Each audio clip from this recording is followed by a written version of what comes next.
बच्चों देखो इस क्वेश्चन को अभी हमें सॉल्व करना होगा। देखो देयर आर टू ब्लॉक्स, कितना ब्लॉक है? दो ब्लॉक है।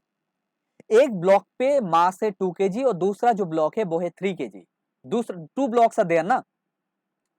तो देखो एक ब्लॉक पे जो फ्रिक्शन, इस सरफेस का जो फ्रिक्शन कोएफिशिएंट है वो है 0.1 और इस सरफेस पे जो फ्रिक्शन कोएफिशिएंट वो है कितना है? 0.2 है। ठीक है। अच्छा, तो पहले हम क्या करेंगे, हम लिमिटिंग फ्रिक्शन सॉल्व करेंगे। क्योंकि इस सरफेस के लिए फ्रिक्शन कितना एक्ट हो रहा है इन दोनों ब्लॉक के बीच में, और इस सरफेस के कितना फ्रिक्शनल फोर्स एक्ट हो रहा है। तो इस सरफेस पे कितना फ्रिक्शनल फोर्स एक्ट हो रहा है वो है म्यू m1 m1 g। तो म्यू1 कितना है? 0.2। m1 कितना है? 2 kg और g का वैल्यू कितना है? वो है 10। तो इसका मतलब आपको मिल गया वो है 4 न्यूटन। और इस सरफेस पे फ्रिक्शनल फोर्स कितना है? FL2 कितना है? वो है म्यू2। अच्छा, एम का जब इस सरफेस पे कंसीडर करेंगे आप, तो दो मास को आपको लेना पड़ेगा। इस मास को भी लेना पड़ेगा, इस मास को भी लेना पड़ेगा, क्योंकि इस सरफेस पे जो mg का फोर्स एक्ट हो रहा है वो दोनों मास के लिए। तो वो मास कितना कितना है? वो है 2 kg प्लस कितना है? 3 kg। ठीक है, म्यू एम और जी का वैल्यू कितना है? वो है 10। म्यू का वैल्यू कितना है? 0.1। एम का वैल्यू कितना है? 5 और जी का वैल्यू कितना है? 10। इसका मतलब आपको इस सरफेस पे जो फ्रिक्शनल फोर्स मिला वो कितना मिला? 5 न्यूटन। ठीक है। तो अभी बताओ इस सरफेस पे अगर 5 न्यूटन का फोर्स मिल रहा है, फ्रिक्शनल फोर्स, तो ये दोनों ब्लॉक का अगर if they move together, if they move together, अगर ये दोनों एक साथ मूव कर रहा है तो कॉमन एक्सेलरेशन कितना होगा? कॉमन एक्सेलरेशन कितना होगा? जो कॉमन एक्सेलरेशन आपको मिलेगा वो कितना होगा? वो है फोर्स अपन मास। कितना फोर्स एक्ट हो रहा है? कितना फोर्स एक्ट हो रहा है? जो फोर्स एक्ट हो रहा है वो इस साइड में 10 न्यूटन, इस साइड में 5 न्यूटन, तो 10 प्लस 5। ठीक है। ओके। और क्या? अरे भाई, अरे भाई नीचे के हिस्से में तो भाई एक फोर्स एक्ट हो रहा है, वो है फ्रिक्शनल फोर्स। वो कितना है? 5 न्यूटन। आपने बता सर आपने इस फोर्स को क्यों नहीं लिया, इस फ्रिक्शनल फोर्स को क्यों नहीं लिया? अरे इस फोर्स फ्रिक्शनल फोर्स को हम क्यों लेंगे? क्योंकि जब बॉडी एक साथ मूव कर रहा है तो फ्रिक्शनल फोर्स किसके लिए लगेगा? अगर एक साथ मूव कर रहा है तो इस सरफेस पे मूव कर रहा है ना, थोड़ी इस सरफेस पे मूव कर रहा है, इस सरफेस पे मूव कर रहा है। रिलेटिव मोशन किस में आएगा? इसमें रिलेटिव मोशन आएगा इस सरफेस पे।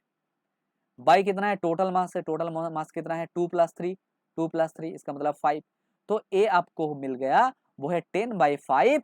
तो इसका मतलब आपको मिल गया 2 मीटर पर सेकेंड स्क्वायर। यही मिला आपको कॉमन एक्सेलरेशन। ठीक है, क्या मिला आपको? Common acceleration. ओके। अभी सोचो अगर इस 2 kg बॉडी को भी एक साथ मूव करना है इस 3 kg बॉडी के साथ, तो इसके ऊपर कितना फोर्स रिक्वायर्ड है? तो रिक्वायर्ड फोर्स लिखो। रिक्वायर्ड फोर्स कितना है? तो इसके ऊपर कितना फोर्स लगना चाहिए? जो रिक्वायर्ड फोर्स होना चाहिए वो कितना होगा? सोचो ना। हमें पता है कि भाई फोर्स कितना होता है। देखो आपने कितना फोर्स अप्लाई किया? 5 न्यूटन। पीछे की तरफ फ्रिक्शनल फोर्स कितना एक्ट हो रहा है? अरे यही तो फ्रिक्शनल फोर्स एक्ट हो रहा है, सही ना?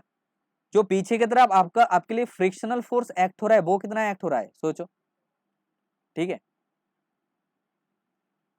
जो फ्रिक्शनल फोर्स एक्ट हो रहा है इस साइड पे, ठीक है, वो फ्रिक्शनल फोर्स कितना एक्ट हो रहा है? सोचो। वो है म्यू एम जी। म्यू का वैल्यू कितना? वो है 4 न्यूटन। इक्वल्स टू कितना होता है? इक्वल्स टू होता है एम ए। ठीक है। तो आपको पता है, सॉरी मैंने थोड़ा गलत लिखा। अच्छा, गलत लिखा, इसमें ऐसा नहीं लिखना पड़ेगा। जब ए बॉडी, देखो हमें सॉल्व करना है कि इस बॉडी पे रिक्वायर्ड फोर्स कितना होना चाहिए। तो रिक्वायर्ड फोर्स मतलब इसके ऊपर कितना फ्रिक्शनल फोर्स काम करना चाहिए। आपको समझ में आ रहा है कि इन दोनों बॉडी के ऊपर, ठीक है, इन दोनों बॉडी के ऊपर कितना फ्रिक्शनल फोर्स काम करना चाहिए कि दोनों बॉडी एक साथ मूव करेगा। तो कैसे सॉल्व करेंगे? कितना मिनिमम फ्रिक्शनल फोर्स काम करना चाहिए कि दोनों बॉडी एक साथ मूव करेगा? तो देखो कितना फोर्स एक्ट हो रहा है? 5 न्यूटन। और ऑपोजिट डायरेक्शन में हमें चाहिए फ्रिक्शनल फोर्स, मतलब मिनिमम कितना फ्रिक्शनल फोर्स रिक्वायर है। इक्वल्स टू कितना है ए में, तो देखो 5 न्यूटन इस साइड में और फ्रिक्शनल फोर्स इक्वल्स टू कितना है ए में, एम का वैल्यू कितना है 2 kg और देखो ए का वैल्यू कितना है, ए का वैल्यू हमें पता है कि इसी एक्सेलरेशन से मूव करने के लिए ए का वैल्यू कितना चाहिए हमें, वो है 2 मीटर पर सेकेंड स्क्वायर। तो इसका मतलब आपको एफ का वैल्यू मिल गया, वो है 1 न्यूटन। आपको कितना फ्रिक्शनल फोर्स चाहिए कि ये दो बॉडी एक साथ मूव कर जाए, वो है 1 न्यूटन। और आपको कितना मिल रहा है, लिमिटिंग फ्रिक्शन का वैल्यू कितना है 4 न्यूटन। क्या ये दोनों ब्लॉक एक साथ मूव करेगा? हाँ सर, जरूर करेगा, क्योंकि हमें जो फ्रिक्शनल फोर्स चाहिए वो है 1 न्यूटन और हमें जो मिल रहा है वो है 4 न्यूटन। इसका मतलब ये जो दो बॉडी है एक साथ मूव करेगा। ठीक है, देखो मैंने बताया, देखो कि जो रिक्वायर्ड फोर्स कितना है, देखो रिक्वायर्ड फोर्स कितना है इस डायरेक्शन में, जो आपने फोर्स अप्लाई किया वो है 5 न्यूटन और अपोजिट डायरेक्शन में हमें क्या चाहिए, एक फ्रिक्शनल फोर्स चाहिए, वो उसका नाम लिख दिया मैंने एफ, इक्वल्स टू कितना होगा एम ए।